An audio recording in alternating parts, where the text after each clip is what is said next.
सुनबाई, या वाड्यात आणि गायकवाड घराण्यात तुमचं स्वागत आहे.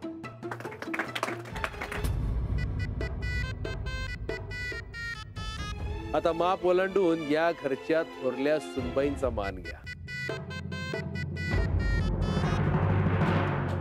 अंजलीबाई,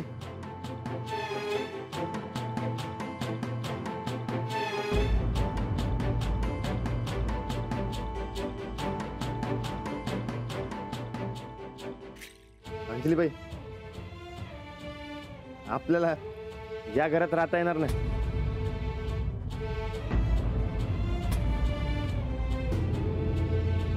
रानात हे काय नवीन? ते मी दुसरीकडे जायचं ठरवलं होतं. तुम्ही याल ना? हो, आजपासून जिथे तुम्ही तिथे मी.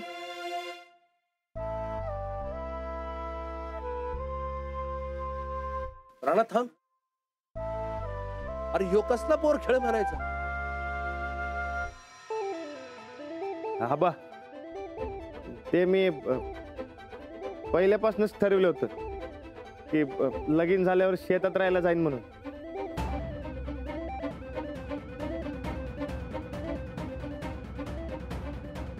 अरे पण एवढा मोठा वाडा असताना शेतावर कशा पाहिजे? ते मी राणा, अरे अशा वेळी नग चेष्टा करूस. आज चल.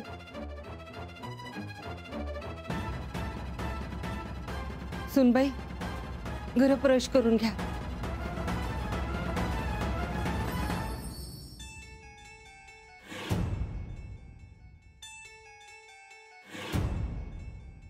सुनबाई, अहो ह्यो पहिल्यापासून असाच. कधी याच्या डोक्यात काय येईल सांगता येत नाही. तुम्ही आता ऐकू त्याच. तुम्ही चला आत.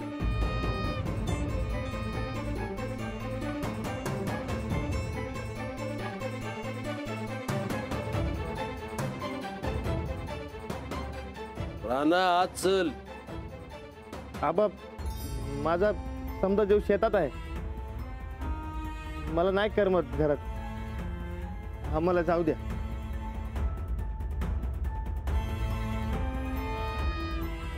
अरे आपण शेतात घर बांधू तोवर तर वाड्यावर राहशील. नाही, नको. म्हणजे ते आमचं आधीच ठरलं होतं ते शेतात राहायला जायचं म्हणून. सुनबाई, अहो काय बी करा पण ह्याला समजवा.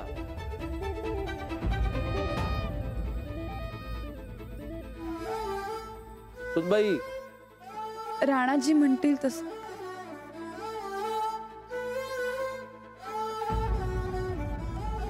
राणा, अरे काय करायला लागलायस? मोठी माणसं सांगतात ते लहानाने ऐकावं. साहेब म्हणतात घरात चल तर चला. नाही गो धक्का. आमचं काय चुकलंय काय र? नाही. अरे पण कारण काय ते तर सांगशील. अरे इतकी वर्ष थोरल्या सुनबाई वाड्यावर यायची आम्ही वाट बघत होतो. त्या येणार म्हणून आभाळ आमच्या हातात आलं होतं आणि तू आमच्या पदरात काय टाकतोयस? राणादा, उगाच डोसक्यात काही राग घरून बसला असेल तर दे सोडून आणि चलात. वहिनी, माप ओलांडा.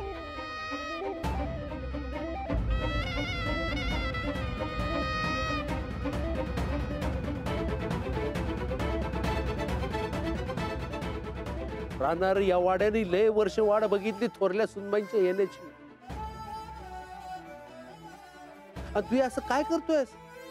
अरे आमचं काय चुकलं असेल तर सांग. अहो खरंच काय नाही. अहो कोणाचं काय पण चुकलं नाही. अरे मग असं का? अरे हे घर सजवलंय ते कुणासाठी? हे घर असं चांगलं राहावं. मी आईला वचन दिलं तर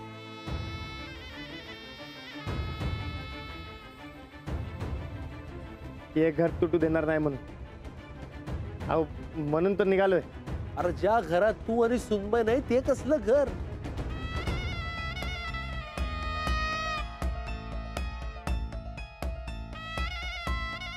उगाच काहीतरी बोलू नको, चल घरात. नाही आबा, मी वचन दिले. अरे कसलं वचन? काय बोलतोयस तू? घर टिकवायचं. परत तेच? अरे पण कुणाला?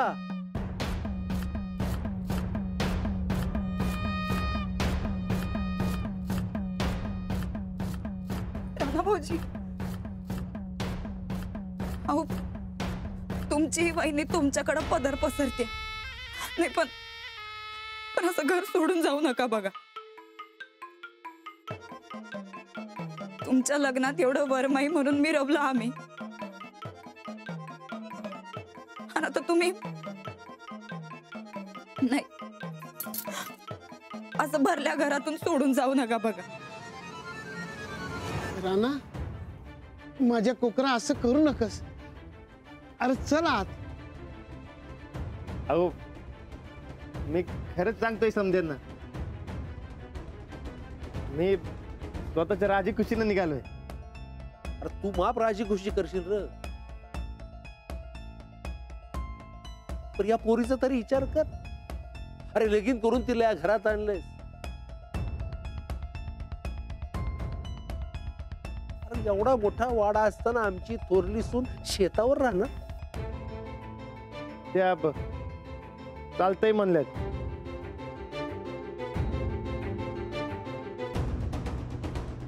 आबा,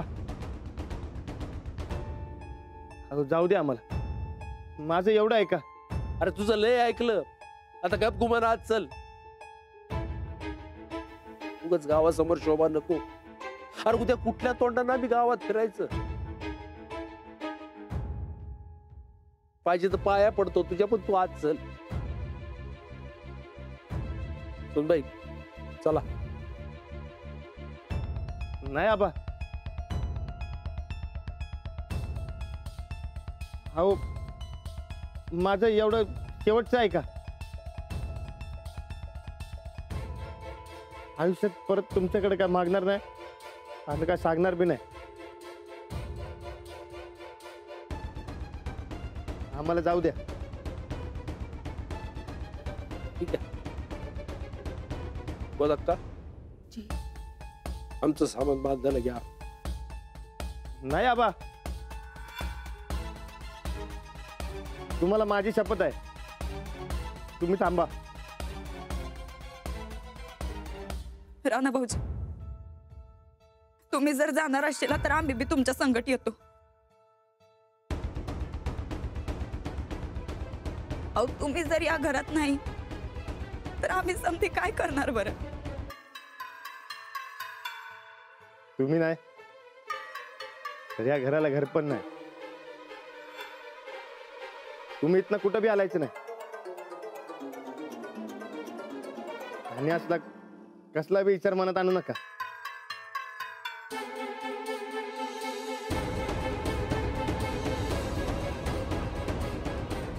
राणा, आमच्या मनातली काळजी का कळत नाही तुला? अहो सुनबाई, तुम्ही तरी समजवा याला. चला घरात चल. आबा, यांना वाटत असेल तर नका थांबवू आम्हाला.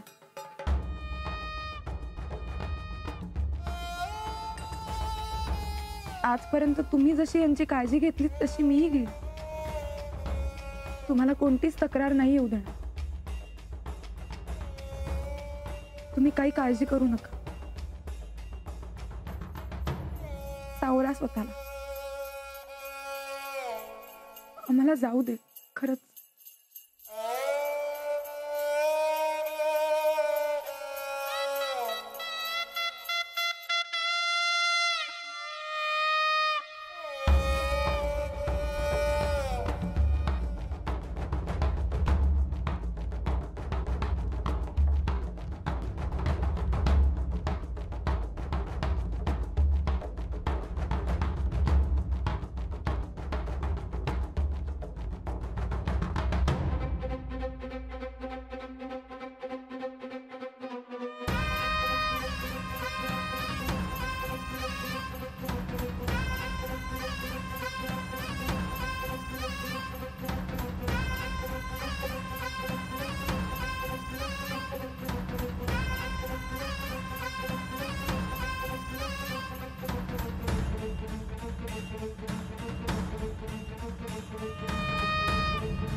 अभिनंदनाचे मेसेज झाले एकदा. इंदू इंदू,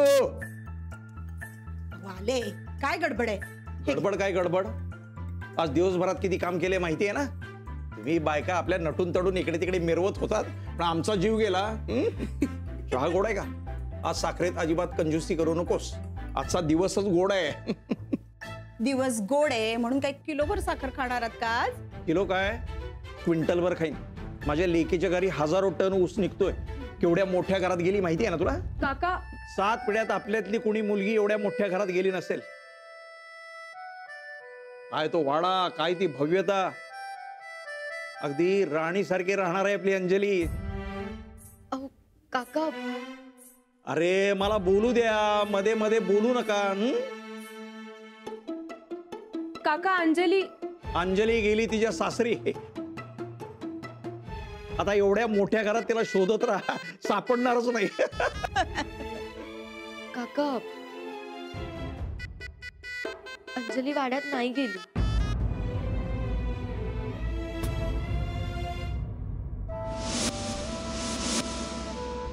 म्हणजे काय झालं माहित नाही,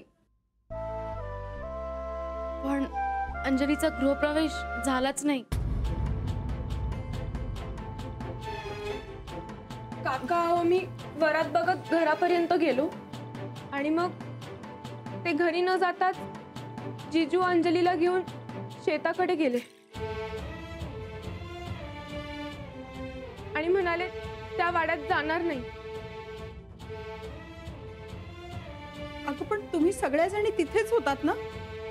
अडवलं का नाही त्यांना? काकू, अहो तिथे खूप माणसं होती आणि आम्ही तरी काय करणार ना? जिजूंच्या घरातले सगळे बोलत होते आज चला गृहप्रवेश करा, पण नाही ऐकलं जिजूंनी आणि अंजूला घेऊन गेले.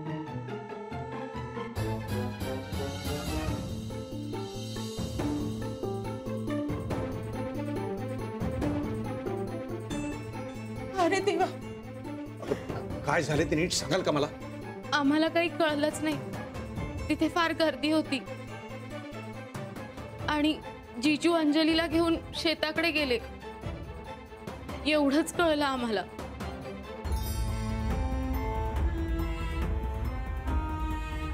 आत्ताच्या आत्ता शेतात चला. काय प्रकार आहे? चेष्टा करतायत का ते आपली? तू जाऊयात का आपण? पण पहिल्यांदा नेमकं काय झालं ते तर समजून घेऊया. काय समजून घ्यायचंय? हळदीच्या अंगानं आपली मुलगी शेतात राहायला गेली. वाड्यात पाऊल सुद्धा टाकलेलं नाही तिनं. हे एवढं पुरेसं नाहीये का? ते काय नाही, आत्ताच्या आत्ता शेतात जाऊया आपण. चला, यासाठी आम्ही लग्न केलेलं नाही आमच्या मुलीचं. इंदू बैस, तू खाली बैस. बघ, जाऊयात आपण, पण तू पहिल्यांदा शांत हो.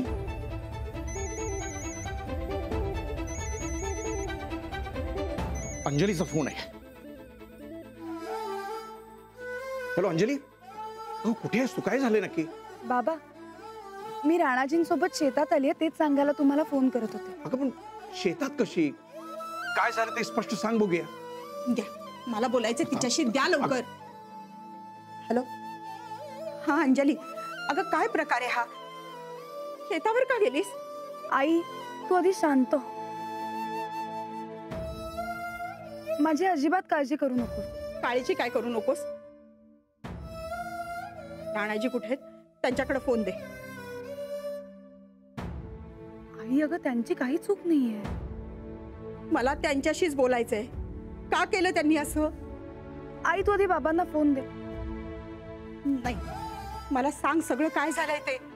बोल, नाही तर नको, आम्ही दोघंच येतो तुझ्याकडं. आई तू आधी बाबांना फोन दे प्लीज, मी त्यांना सांगते. अगं पण मला का सांगत नाहीयेस मग? आई प्लीज. अंजली, बाबा आईला सांगा आधी की काळजी करू नको, शांत हो म्हणा. जो काही निर्णय घ्यायचा होता तो मी आणि राणाजींनी मिळून घेतला. आता काही गोष्टी आहेत, पण तुम्ही काळजी करू नका, मी व्यवस्थित हँडल करेन. तुम्ही आता घरातच थांबा, मी नंतर फोन करेन. अंजली बाबा मी करते नंतर फोन.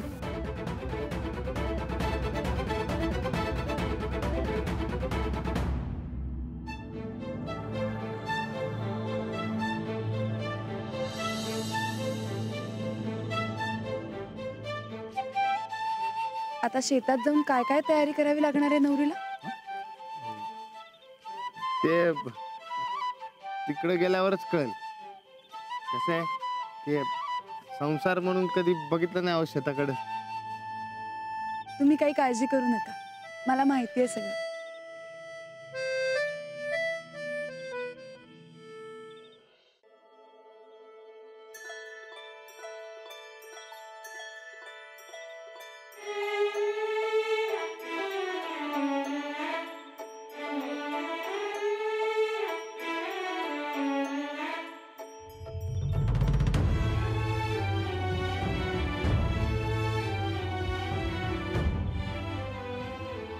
तुम्हाला म्हणलो लग्नाचं प्रेम घ्या, तुम्ही लगीन कर म्हणलं तुम्ही, आता निघा म्हणलो तरी तुम्ही. मी समज सांगतोय ते तुम्ही करताय खरं हो, पण मी आज जे केलं ते पटतंय मला.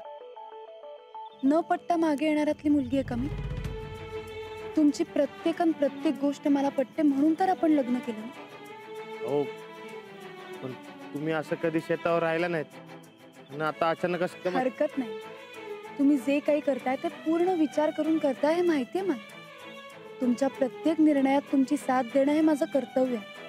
ह्यालाच तर लग्न म्हणतात ना राणाजी. हो, पण तुमची आई वरणार नाहीत ना? नाही म्हणजे ते मी लग्नाच्या अर्ध्यात ते समज लिहिलं होतं ना की वाडा आहे म्हणून, आणि आता असं वाडा सोडालोय तर ते खोटं बोलून फसविल्यासारखं तर होणार नाही ना? नाही, वाडा आपला आहे, वाड्यातली माणसं आपली. मग त्यांच्याकरता आपण वाडा सोडून शेतावर गेलो, यात बिघडलं कुठे? हो, पण तुम्हाला कसं कळलं की मी हे समजा आपल्या माणसांसाठी करतोय ते? आजवर तुम्ही कुठली गोष्ट स्वतःसाठी केली आहे का?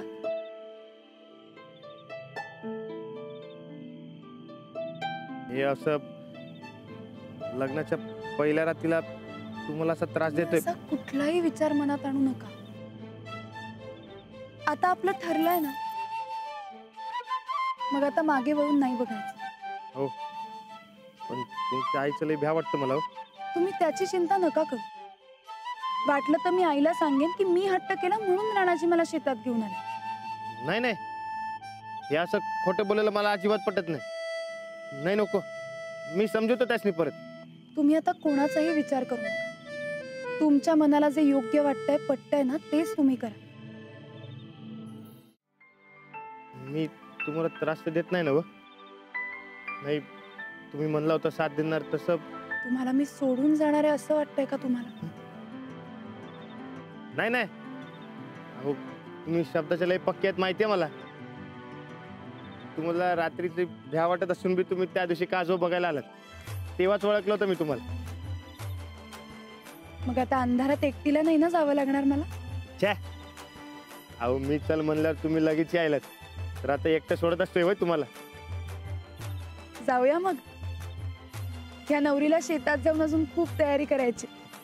अहो तुम्ही काय बी काळजी करू नका. सा जो नवरदेव आहे की तुमच्या मदतीला.